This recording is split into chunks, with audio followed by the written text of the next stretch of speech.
आज राजस्थान की महिलाएं बढ़ रही हैं एक नई समृद्धि की ओर। इसमें एक अहम भूमिका निभा रही हैं बंधन की स्वास्थ्य सहायिकाएं कोटक महिंद्रा बैंक के सहयोग से।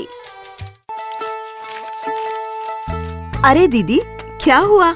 बहुत परेशान दिख रही हो। दीदी, क्या करूं? कुछ बचत ही नहीं हो रही है। इतने खर्चे हैं कि संभालना मुश्किल हो रहा है। दीदी, पहले आपके खर्चों को समझते हैं। पहला तो है जरूरी खर्च, जैसे रोटी, कपड़ा, मकान का खर्च, बच्चों की पढ़ाई, बिजली का बिल, चिकित्सा, शादी का खर्च, और इसके ऊपर है आपातकालीन खर्च। ये सब खर्च तो होना ही है। दूसरा है विलासिता दिखाने के लिए खर्च, जैसे कि महंगी चीजें खरीदना।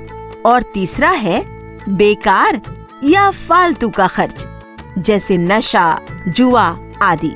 इन सब से हमें कोई लाभ नहीं होता, बल्कि शारीरिक या मानसिक समस्या ही होती है। यदि हम अपने परिवार की जो आय है उसके अनुसार सिर्फ जरूरी खर्च करें और अन्य क्षेत्र के खर्च को कम कर सकें, तभी हम कुछ बचत कर पाएंगे। ये सब करने के लिए चाहिए आर्थिक योजना।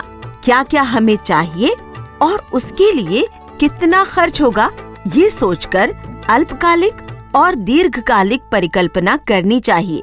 इसे कहते हैं आर्थिक योजना।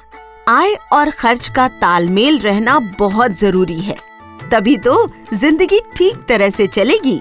अच्छा दीदी, क्या सबके लिए आर्थिक योजना करनी जरूरी है? देखिए दीदी, आपकी, हमारी, सबकी जिंदगी में कुछ महत्वपूर्ण घटनाएं आती हैं, जिसको सही तरह से निभाने के लिए पैसों की जरूरत होती है। जैसे कि मान लीजिए बच्चे के जन्म, पढ़ाई लिखाई और शादी के लिए, मकान बनाना या मरम्मत के लिए, दुर्घटना और प्राकृतिक आपदाओं से निपटने के लिए, या बुढ़ापे में खान पान और बीमारियों का खर्च संभालने के लिए। आपको पता ही है कि एक ना एक दिन ये सब होना ही है, तो क्यों ना पहले से ही उसकी तैयारी करें, उसके लिए पैसा बचा के रखें। अगर पहले से आर्थिक योजना नहीं बनाएंगे और बचत नहीं करेंगे, तो ये सब चीजें मुसीबत बनकर सामने आ जाएंगी। सही बात है दीदी। तो अब मैं इसमें हर हफ्ते कुछ रुपए जमा करना शुरू कर देती हूँ। दीदी, अगर आप घर में ही पूरे पैसे रखेंगी तो हमेशा परेशानी में रहेंगी, क्योंकि ये चोरी हो सकता है, इसे चूहा काट सकता है। इसको देख के आपको खर्च करने का भी मन करेगा। और सबसे बड़ी बात, घर पे पड़े हुए पैसों से आपको कोई अतिरिक्त लाभ नहीं होगा। अतिरिक्त लाभ? हाँ, और अगर ये पैसा आप बैंक या पोस्ट ऑफिस में रखेंगे तो इस पर ब्याज मिलेगा और आपका पैसा बढ़ता रहेगा। और घर में पैसा रखने के जोखिम से भी आप बच जाएंगी। वैसे वेतन या मजदूरी सीधा बैंक में भी जमा हो सकती है। सरकारी लाभ और पेंशन प्राप्त करने के लिए भी बैंक खाते की आवश्यकता होती है।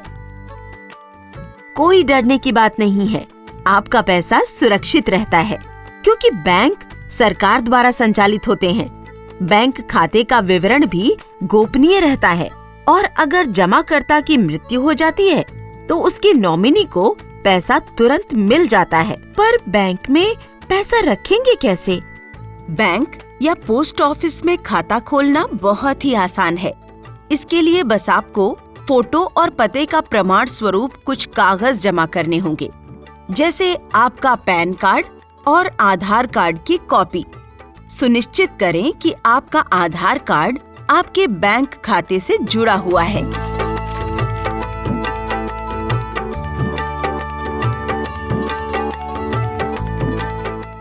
मैं समझ गई दीदी। अब से हर महीने कुछ पैसे बचत करने की कोशिश करूंगी और ये पैसे बैंक में जमा कर दूंगी। ये हमारे जीवन को आसान और खुशहाल बना देगा।